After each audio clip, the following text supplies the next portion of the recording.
Korang pernah tengok cerita Syurga Cinta tak? Tak pernah? Lemah. Selebel.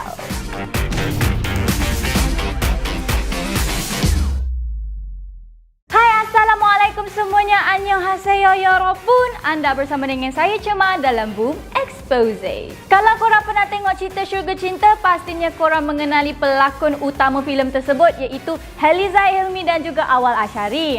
Tapi kita bukan nak cerita pasal Awal Asyari lah. Kita nak cerita pasal Heliza Hilmi atau sekarang dikenali sebagai Datin Sri Heliza Hilmi. Mana pula datangnya Datin Sri tu? Umum mengetahui yang Heliza Hilmi baru sahaja mendirikan rumah tangga bersama dengan Datuk Seri Mahathir Zaman pada 1 Januari 2022 yang lalu. Dari situlah, daripada mananya Heliza Hilmi dapat Datin Sri.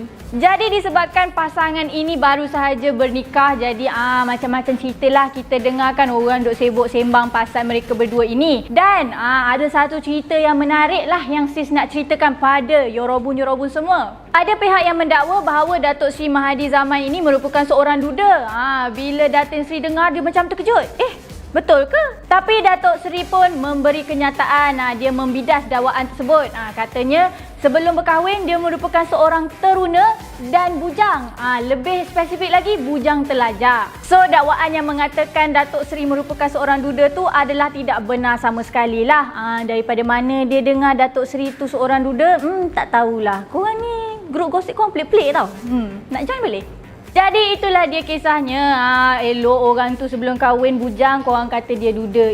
Tak baik, jahat mulut. Sebelum kita mengakhiri video ini, Boom Malaysia ingin mengucapkan tahniah lah kepada Datuk Seri Mahathir Zaman dan juga Datin Sri Heliza Hilmi di atas perkahwinan mereka. Semoga bahagia til jannah, bahagia hingga ke anak cucu cicit dan seterusnya.